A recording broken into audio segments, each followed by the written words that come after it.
Girly or Jerly Ladiona Montaliana? Okay, dara ang ihang mensahe. Nganong ihungit man na ninyo si F. Agapay, dili man na si Jesus. Layo ra sa tinuod, pagbuhat mo og inyong Biblia, aron mo raw ng tinuod. Okay. Okay, sis, daghang kayong salamat sa kanang komentaryo nimo, na appreciate kayo nato na igsuon. Salamat kayo sa paghatag ning buhigayon nga makiguban ka sa atong programa karon. Okay. Daghang kayong salamat igsuon. Abin niyo kung maghiskot gani itag ka ng pulo nga ihungit, si Ginoong Hesukristo maigsuon gapakiluig yod. Sis Girly, si Ginoong Hesukristo nagpakiluig yod siya ngadto sa unang mga tao, unang mga katawhan nga iyang nakiguban sa iya. Kung atong basahon ang Juan 14:11. Kung dili man ninyo ako tuuhan nga ako gikan sa Amahan, tuuhin ninyo ako pinaagi sa akong mga buhat. Ay kana man kong mga buhat sa ato ang Ginoong Hesukristo, kung ato dayong basahon ng Juan 12:49 ug 1:5:26, mao gyud na makapanghimatuod kung kinsa ang bugtong anak sa ato ang Ginoong Hesukristo. Mao na siya ikaduhang pagpanghimatuod. Kaya ang unang makapahimatudan ng Espiritu Santo man nga pinadala sa ato ang Dios Amahan. Dayon, kung sa punto nimo nga kanang maghimo og laing Biblia, sa 2 Timoteo 3:16, ang tibok kasulatan gituga sa Dios nga may kapuslanan alang sa pagpamadlong, pagpanulid, pagmatuto sa pagkamatarong aron taw sa Dios mamahingpit, masinangkapan alang sa tanang maayong buluhaton. Sa ito pa, di namin kinahanglan magama ug among kaugalingong Biblia. Di namin kinahanglan magama. Kaya naman, tibo kumpleto naman ang idea diya sa balaan kasulatan. Isip mga piniling katawan sa ato ang Ginoo, nagmakusgaan ang gid pud mi.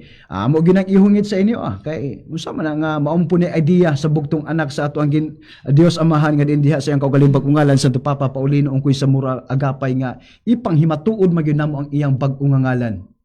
Kaya kung itong ibase sa unang mga piniling katawan sa ato ang Ginoo, kinibag-ungalan sa ato ang Ginoo, o sa kuan kanang ang ngalan sa manluluwa sa unang panahon, ila magipuning gipanghingusgan. Unya karon sa pagbalik sa bugtong anak sa ato ang Ginoo ang katuyuan, pag-restore sa ang gingharian, ingon anak gihapon ang idea nga ipanghimatuod gyud namo ning iyang bag-ong ngalan. Kaya ngano Juan 14:6 ang dalan og kamatuoran sa una si Ginoong Hesukristo.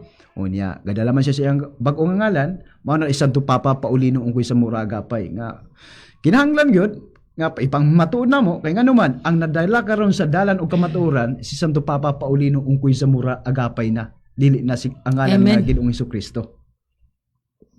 Atong iklaro nga sa paghisgot nato nga dili na ang ngalan Jesus Christ ang gigikanan sa dalan kamatuoran kundi Santo Papa Paulino ungkoy sa mura agapay, kana nagbuot pasabot, wala na siya magbuot pasabot nga si Santo Papa Paulino sa mura agapay ug si Ginoong Hesukristo managlahi nga persona. Maura na sila, ang nausob lang ang iyang ngalan. Balik ka sa Pinadeg 3:12. Mahitungod sa Pinadeg 3:12 igsoon, kinahanglan lang gyud nato ikaw bana-bana nako nga tingali na aram gyud po kay pagtuon diha sa Biblia. Ato lang yung kuhaon ang insaktong kahulugan sa Pinadayag 3:12. Unsa gyoy kabubuton sa ato ang Ginoo. Aron ikaw po sa imong kaugalingon, makakuan po ka hatagan pa po nimo lawom nga pagsabot o lawom nga pagtuon ang Pinadayag 3:12. Kay kami sa among kaugalingon, wala lang mi bitaw nga magdeklara o magpresent karon, pinaagira sa among kaugalingon nga pagbasa namo sa Pinadayag 3:12 nga adunay bag-ungalan, ingon po dayon mi nga kana may bag-ungalan sa ato ang Ginoo si Santo Papa Paulino ungkoy sa mura agapay. Superficial ra kay na sister. Taphaw ra kay nang klasiha sa kuan argumento. Sister o brother ba? Tungod sa Pinadayag 3:12, ang gihisgutan diha nga makaila sa bag-ungalan sa ato ang Ginoong Hesukristo. Katurig yung personahe nga mga nagmadaogon. Unya, personally, si Ginoong Hesukristo ang nag-angkon, nag-ingon nga siya adunay bag-o nga ngalan. Ug wala man gyud putay problema ang mga partiha diha mahitungod sa bag-o ngalan sa ato ang Ginoo, sa pag-usab sa ngalan sa ato ang Ginoo. Basta mo ikabubuton sa ato ang Ginoo. Pero kung kabubuton namo nga among usub-usubo na ngalan sa Ginoo, blasphemy na siyang atubangan. Mo na kun mangutana ka nga kabubuton ba namo nga mga pinili nga nasod nga giusab namo ang ngalan sa ato ang Ginoo, dili kabubuton namo kundi kabubuton sa ato ang Dios Amahan. Isaiah 62:2. Sa may imong ikadugang aning layo ra sa tinuod. Nganong ihungit man na ninyo si Agapay dili man na si Jesus. Layo ra kay sa tinuod. Sa kuan po na nimo, actually kana moingon anang klase sa argumento, namang gud tay mga nagkadaiyang mga opinion sa kuan mahitungo sa ato, labi na sa ato karon diri sa mahitungo sa ato ang gipresent. Kung mayong kaglayo sa tinuod, asa mang partiha dapit nga nahimong layo sa tinuod. Unsa may layo sa tinuod? Ang Dios nga among gipresent mahitungod sa pagka-Dios ni Santo Papa Paulino ungkoy sa muro agapay nga si Ginoong Jesucristo ug si Santo Papa Paulino ungkoy sa muro agapay usara. Mahitungod ba sa kinaiya hiyas tras batasan sa ato ang Ginoo, asa mang partiha dapit nga nahimong layo ra sa tinuod, among pagpanudlo dire, among pag-present dire. Kay kun may kaglayo sa tinuod, unsa man ay kamatuoran? Unsa man ay kamatuoran mahitungod sa teaching o doktrina sa ato ang Ginoong Jesucristo. Unsa ang giingon sa 2 Juan 1:9? Bisan kinsa nga magauna ug dili magpabilin sa tuluhan sa ato ang Ginoong Jesucristo, ang Amahan wala diha niya.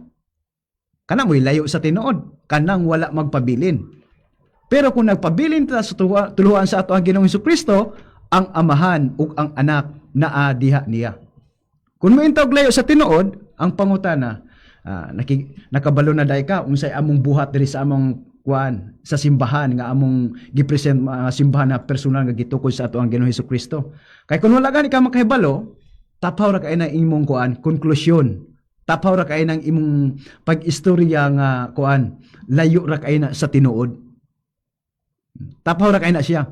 Unya dayon, kana dayon klasiha sa kuan, kana dayon klasiha sa paghatag nimo og konklusyon nga tapaw ra kay og layo ra kay sa tinuod. Ay mahitabo gid na nga illogical, dili makatarunganan. Unya ang ato ang Ginoo dili man ganahan anang tapaw ra kay ta mohatag og mga konklusyon nga base lang sa imong dangugaron. Unya wa gani kay pag-evaluate ba kanang wa jud ka pag-obserba, wala ka makig-uban sa amoa, wa ka makisusi kuan, makisusi, wala kay kuan gyud kanang pulong pakigsusi. Kanang importante gyud kay na susihon man nimo, tid-on nimo, sutaon sa nimo. Sutaon, tid-on, obserbahan nimo ang pundok pinili nga nasod giluwas ug gipahiuli ug unsa ay kalihukan unsay tudlo dinhi, ana ba? Padayon igsoon. Kana bitang gisgutan bitaw usa sa kuan, usa sa quote bitaw ni Walt Whitman nga nag-ingon siya nga, be curious, not judgmental. Curiosity, pagka masusiun una, ay ng muhatag konklusyon nga kuan kanang superficial rabot. Pero malagi na kuan na nimo kanang katungod pud na nimo amo nang girespeto. Pero lagi base sa ato ang gipahayag dire nga kami pinakakuan namo, sister, brother, pinakasindro namo kung maghisko ta din tag kamatuoran.